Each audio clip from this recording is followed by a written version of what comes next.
எல்லாருக்கும் வணக்கம். இன்னைக்கு 20ஆம் தேதி ஏப்ரல், அக்ஷய திருதி.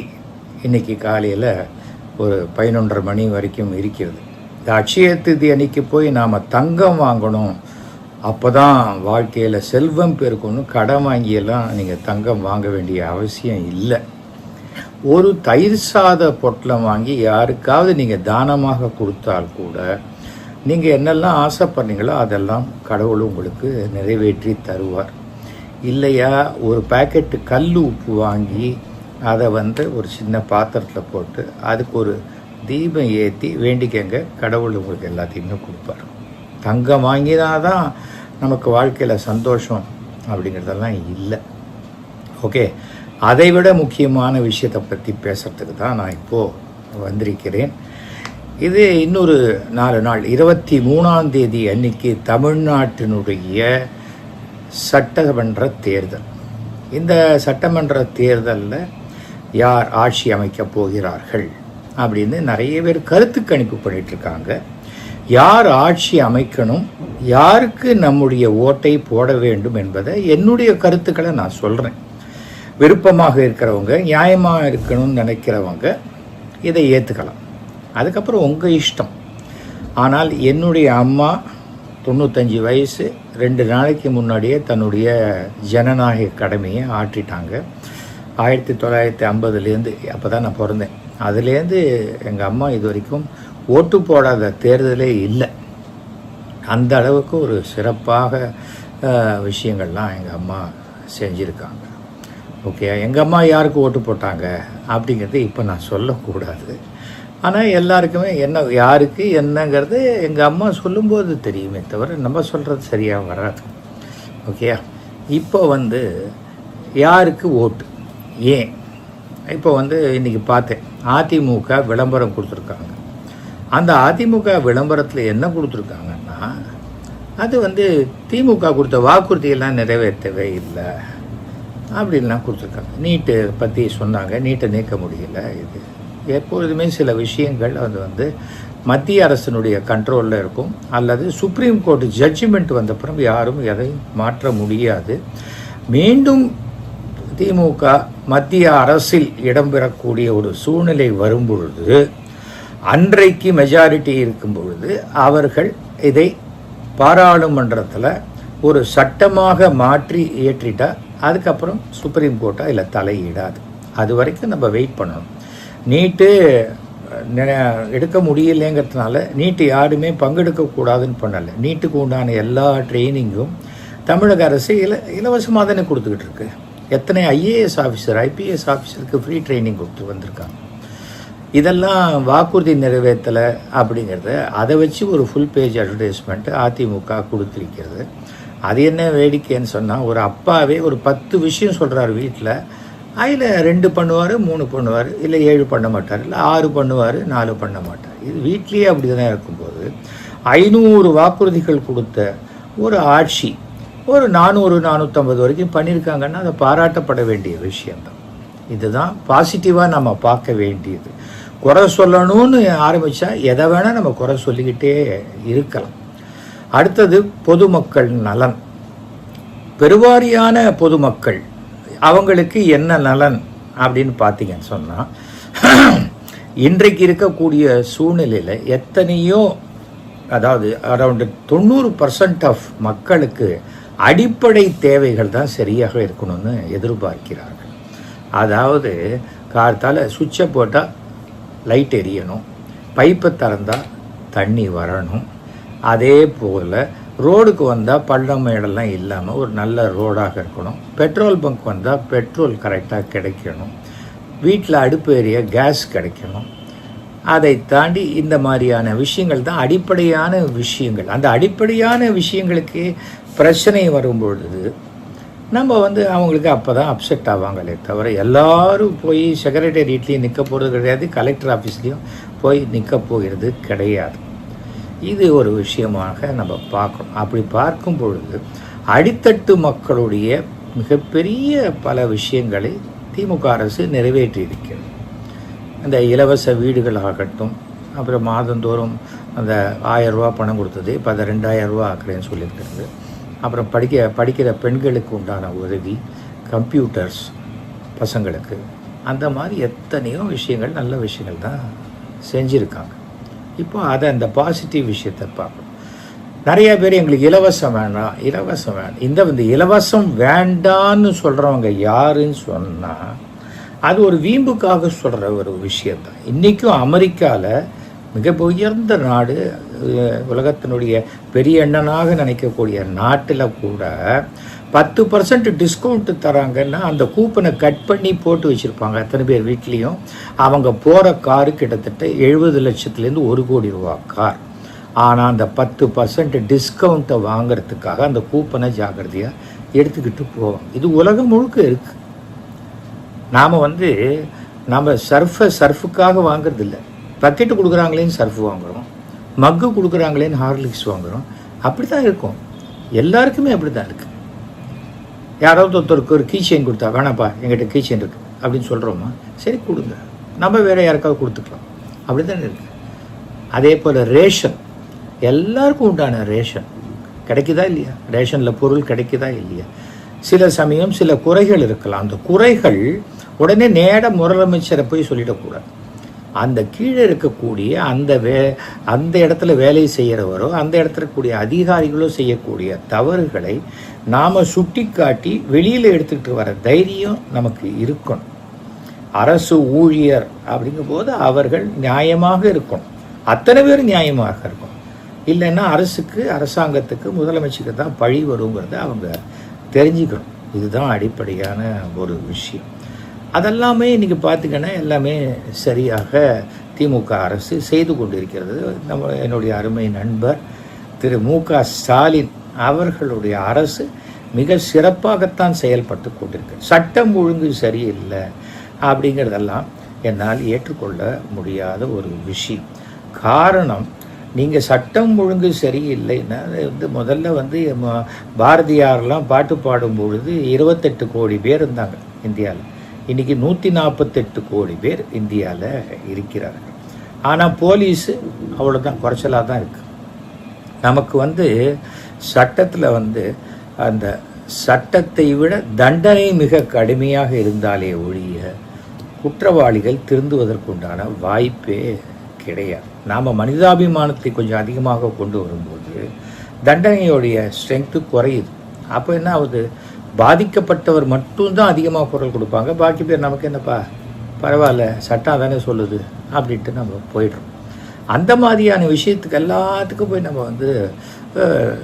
நம்ம ஸ்டாலின் சரியா இல்லை இப்படி பேசுறதுலாம் சரியான விஷயம். பெண்களுக்கு பாதுகாப்பு இல்லை. தமிழ்நாட்டில் கிட்டத்தட்ட 8 கோடி பேர் ஜனங்கள் இருக்காங்க. நீங்கள் என்னதான் இந்த மாதிரியான விஷயங்கள் எடுத்துக்கொண்டு பார்த்தாலும் அதில் அந்த பர்சன்டேஜுங்கிறது மற்ற மாநிலங்களை விட ரொம்ப குறைச்சல் தமிழ்நாட்டில். இந்தியாவிலேயே பாலியல் குற்றம் அதிகமாக இருக்கக்கூடிய 5 மாநிலங்கள் பிஜேபி ஆளுகின்ற மாநிலங்கள். அப்போ ஏன் பிஜேபி யாரும் ஒன்றுமே சொல்ல மாட்டேங்கிறாங்க? மோடின்னா கேட்கணும். அது ஏங்க நீங்கள் ஆளுகின்ற மாநிலம், நீங்கள் தான் பிரதம மந்திரியாக இருக்கீங்க, ஏன் கேட்க மாட்டேங்கிறாங்க? உதாரணத்துக்கே சொல்கிறேன்னே, இந்த பெண்களுக்கு 33% உரிமை கொடுக்கணுங்கிறது 2019 ஒரு தடவை சொல்லிட்டாங்க, 2023 சொல்லிட்டாங்க. அப்போவே கூட்டமாக எம்பியெல்லாம் நின்று மோடியோட ஃபோட்டோ எடுத்துக்கிட்டாங்க. இப்போது தொகுதி வரன்முறையை பண்ணுறதுக்கு அதுக்கு முன்னாடி இதை நிறுத்தி பண்ணிட்டு இது தோல்வி அடையும்னு தெரியும். தோல்வி அடைஞ்ச பிறகு திமுக பெண்களுக்கு எதிராக இருக்கிறது அப்படிங்கிறது இது சூழ்ச்சி. பாஜக என்பது எப்படி என்றால் அது ஒரு ஜனநாயக நாட்டுக்கு உண்டான தலைமை அல்ல. என்னடா நீ இப்படி பேசுறியன்னு சொல்லலாம். நான் பாஜகவில் 10 வருஷம் இருந்ததுனால அதுக்குள்ளே இருக்கிற விஷயங்கள்லாம் தெரிஞ்சதுனால நான் சொல்கிறேன். அவர்கள் சர்வாதிகார போக்கு கொண்ட ஒரு கட்சியே தவிர அவர்கள் ஜனங்களுக்கு உண்டான கட்சியில் நான் நினைக்கிறத ஜனங்க கேட்கணும். இதுதான் மோடியோடைய பிரின்சிபல், அமித்ஷா பிரின்சிபல், எல்லாமே அதுதான். இப்போ ராஜ்நாத் சிங் வராரு, வந்துட்டு சொல்கிறார் திருப்பரங்குன்ற மலையில் நாங்கள் தீபம் ஏற்றுவோம். ஏன் முருகன் உங்ககிட்ட கேட்டாரா எனக்கு தீபம் ஏற்றுன்னு? கடவுள் உங்களை வாழ வைக்கிறாரா இல்லை நாம் போய் கடவுளை வாழ வைக்க போகிறோம்? கடவுளுங்கிறது மிக பிரம்மாண்டம். நான் 100% கடவுள் நம்பிக்கை உள்ளவன். ஒரு நாளைக்கு 4 இல்லை 5 தடவை சாமி கும்பிட்றோம். நான் வீட்டில் காலையில் எழுந்த உடனே பல்ல விளக்கிட்டு மூஞ்சி எழுந்திட்டு நேராக வந்து சாமி ரூமில் சாமிக்கு ப்ரேயர் சொல்லி விபூதி இட்டுக்கிட்டு அப்புறம் தான் வெளியில் வந்து காஃபி சாப்பிடுவேன். குளிச்சுட்டு வந்த உடனே மறுபடியும் ப்ரேயரை சொல்லிவிட்டு அப்புறம் தான் நான் பிரேக்ஃபாஸ்ட். அப்புறம் சாயங்காலம் வெளியில் போயிட்டு வந்தோன்னே கை காலெலாம் அலும்பிக்கிட்டு மறுபடியும் சாமியை கூப்பிட்டுட்டு அதுக்கப்புறம் இரவு படுக்க போகிறதுக்கு முன்னாடி இன்னைக்கு நான் இந்த நாளை சிறப்பாக கொடுத்த கடவுளுக்கு நன்றி. கடவுள் தான் எல்லாம். என்னப்பா கடவுள் தான் எல்லான்ட்டு திமுகவுக்கு ஓட்டு போடணும்னு நீ சொல்கிறியே அப்படிங்கிற மாதிரி நிறைய பேர் என்கிட்ட கேட்டிருக்காங்க. திமுக இன்னைக்கு கடவுளுக்கு எதிராக இருந்திருக்கு. அதிமுக ஆட்சியில் பண்ணிய கோவில் கும்பாபிஷேகங்கள் எல்லாம் விட திமுக ஆட்சியில் அதிகமான கும்பாபிஷேகம் நடைபெற்றிருக்கு. இது உண்மையா இல்லையா? இன்றைக்கி யாராவது நீங்கள் கோவிலுக்குள்ளே வரக்கூடாது அப்படின்னு சொல்லியிருக்காங்களா? இல்லை கோவில் கிடையாதுன்னு சொல்லியிருக்காங்க? கிடையாது. ஏதோ ஒரு அறநிலைத்துறைங்கிறது அது ரொம்ப இத்தனை வருஷமாக இருக்குது. திடீர்னு திமுக ஆட்சியில் கொண்டு வந்து வர மாதிரியே பேசினா அது எப்படி சரியாக இருக்கும்? தவிர ஒவ்வொருத்தரும் நமக்கே 10 ஃப்ரெண்ட்ஸ் இருப்பாங்க, 10 விதமான கருத்து இருக்கும். அதனால் நான் ஃப்ரெண்டு இல்லைன்னு சொல்லிட முடியுமா? ஆட்சி என்பது வேற, கொள்கைகள் என்பது வேற. அந்த கொள்கையை ஆட்சிக்குள்ளே திணிக்காத வரைக்கும் நமக்கு என்ன பிரச்சனை இருக்குது? அவ்வளோதானே. சிறுபான்மையிற்கு எதிராக இருக்கிறது அப்படிங்கிறத பாஜகவை எல்லாருமே சொல்கிறாங்க. சிறுபான்மையர் நலனுக்காக இருக்கிறது திமுகன்னு சொல்கிறாங்க. ஆனால் திமுக அதுக்காக பெரும்பான்மையினர் நலனுக்கு எதிராக எங்கே இருக்குது சொல்லுங்கள்? தவிர நான் முருகனை வழிபடுகிறேன். முருகன் எல்லா இடத்துலையும் இருக்கார். எங்கள் வீட்டில் ஒரு தீபம் ஏற்றி வச்சு முருகா இந்த தீபம் உனக்குத்தான் அப்படின்னு நான் சொன்னால் அந்த தீபம் அந்த இடத்துல எரியும். அவ்வளோதான். அந்த நம்பிக்கை இருக்கணும் நமக்கு. அந்த நம்பிக்கை இல்லாமல் நான் இந்த இடத்துல தான் ஏற்றுவேன், இங்கே தான் போவேன்னு எப்போ ஆன்மீகத்துக்குள்ள அரசியல் உள்ளே வர்றதோ ஆன்மீகத்தை அழுக்காக்கி விடக்கூடிய செயல் தான் தமிழ்நாட்டில் இப்போ பிஜேபி பண்ணிக்கிட்டு இருக்காங்க. இந்தியா முழுக்க பண்ணுறாங்க. ஆனால் இந்த தேர்தல் தமிழ்நாட்டு தேர்தல். அந்த தமிழ்நாட்டு தேர்தலுக்காக நான் சொல்கிறேன், எப்போ பார் மதத்தை பற்றி பேசுகிறது. மதத்தினால் தமிழ்நாட்டில் யாருமே ஒத்துமையாக வர மாட்டாங்க. ஜாதியினால் நாம் எல்லாருமே தனித்தனி குழுக்களாக இருக்கோம். ஜாதியில் நாம் ஒன்றுபடுவோம். மதத்தில் எப்படி ஒன்றுபட முடியும்? ஒரே கடவுள் இல்லை நமக்கு ஆயிரக்கணக்கான கடவுள் இருக்காங்க. பார்சாதி கோயிலுக்கு அப்படியே போய் ஸ்ட்ராங்காக கும்பிடுற ஒரு பக்தர் கபாலி கோயிலுக்கு வரமாட்டார். அப்போ அவர் இந்து மத விரோதியா? நம்ம அடிப்படையான விஷயங்களை தெரிஞ்சுக்காம எல்லாத்துக்கும் மதத்தை எடுத்துக்கணும் அப்படின்னா எப்படி சரியாக வரும்? எங்கள் தெரு இங்கே எங்கள் வீட்டிலேருந்து ஒரு 500 மீட்டருக்குள்ள மசூதி தெரு இருக்குது. அந்த மசூதி தெருவுடைய அடையாளமே ஆஞ்சநேயர் கோயில்.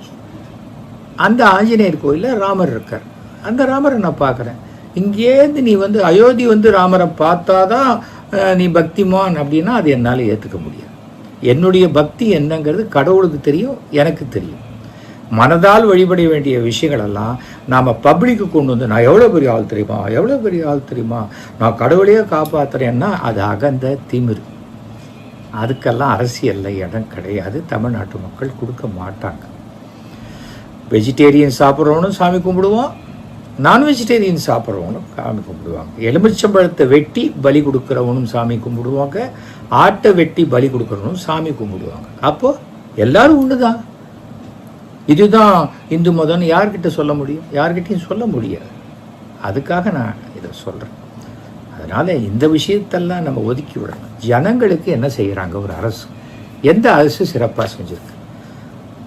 ஜெயலலிதா இருந்த வரைக்கும் தமிழ்நாட்டில் ஒரு 3 பிராமணர்களுக்கு சீட்டு கொடுத்தாங்க. வேற எந்த கட்சியும் கொடுக்கல. அப்போது தனியாக திமுக மேலேயே எதிர்ப்பு உங்களுக்கு சொல்லுங்கள். அப்போது ஜெயலலிதா கொடுத்த போது பிராமணர்கள் ஜெயலலிதாவை ஆதரித்தார்கள்.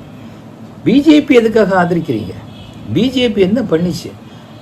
தமிழ்நாட்டில் கடந்த 4 ஆண்டுகளுக்குள்ளே இருக்கிற அத்தனை பிராமணர்களையும் பிஜேபியில் இருக்கிற பொறுப்புலேருந்து நீக்கினவர் அண்ணாமலை அவர்கள். அப்போ எதுக்காக நீங்கள் போய் ஓடி போய் பண்ணுறீங்க? உங்கள் ஜாதியே அந்த கட்சிக்குள்ளே இருக்கக்கூடாது எந்த இடத்துலையும்னு சொல்லக்கூடிய ஒரு கட்சிக்கு நீங்கள் ஆதரவு கொடுக்குறீங்க. தமிழ்நாட்டில் இந்த தடவை சொல்கிறேன், 2 சீட்டு அதுக்கு மேலே ஜெயிக்க வாய்ப்பே கிடையாது பாஜக. இல்லை ஜெயிச்சா 3 சீட்டு ஜெயிக்கலாம். அதுக்கு மேலே வாய்ப்பே இல்லை. அப்போ அவங்க என்னத்தை ஆட்சியை மாற்றிட முடியும்? அவங்களால என்ன பண்ண முடியும்? அதெல்லாம் ஒன்றுமே பண்ண முடியும். இந்த டபுள் இன்ஜினு, ட்ரிபிள் இன்ஜினு, வெறும் இன்ஜினை வச்சுட்டு என்ன பண்ணுறது? கம்பார்ட்மெண்ட் வேணும், அதுக்குள்ளே போகிறதுக்கு ஆட்கள்லாம் வேணும்ல. வெறும் இன்ஜினை மாத்திரம் ஓட்டிகிட்டு போனால் அதை வச்சுட்டு என்ன பண்ண முடியும்? அதுக்கு ரோடு இன்ஜின் ஓட்டினா கூட தாராவது போடணும். இதெல்லாம் எதுக்காக சொல்கிறேன்னா, ஃபஸ்ட்டு புரிஞ்சுக்கணும். அப்புறம் ஓட்டு, இந்த மதத்தை வச்சு விட்ருக்கு, ஜாதி ரீதியான ஓட்டுகள். தமிழிசை சவுந்தரராஜன் கடந்த அவங்க 2 மாநிலத்துக்கு கவர்னராக இருந்தவங்க இப்போது கவுன்சிலர் தேர்தலில் தான் நிற்கலை. இப்போ எம்எல்ஏ தேர்தலுக்கு மறுபடியும் நிற்க வந்துட்டாங்க. 6 முறை அவங்க நின்ன எல்லா தேர்தலையும் தோற்று போயிட்டாங்க. இப்போ 7வது முறை மயிலாப்பூர்லேயும் மிகப்பெரிய தோல்வியை அடைவாங்க. டெபாசிட் வாங்குவாங்களா இல்லையாங்கிறது எனக்கு தெரியலை. ஆனால் அவங்க என்னத்துக்கு நிற்கிறாங்க மயிலாப்பூரில்? எல்லா ஐயருங்களும் நமக்கு ஓட்டு போடுவாங்க நிற்கிறாங்க. இல்லை, அவருடைய ஜாதியை சேர்ந்தவர்கள் மயிலாப்பூரில் நிறைய பேர் இருக்காங்க அப்படிங்கிற எண்ணத்தில் அவங்க நிற்கிறாங்க. ஏன் அவங்க நிற்க வேண்டியதானே? இதில் தானே இருக்காங்க, அந்த ஏரியாவிலே நிற்க வேண்டியது தானே. விருகம்பாக்கத்தில் அவங்க இருக்கிற பூத்லேயே ஓட்டுவாங்கள்ல. அப்படி இருக்கும்போது இங்கே வந்து நிற்கிறாங்க. என்ன பண்ணிவிடுவாங்க அவங்களால? தவிர அதிமுக ஆட்சி அமைப்பதற்கு வாய்ப்பே கிடையாது.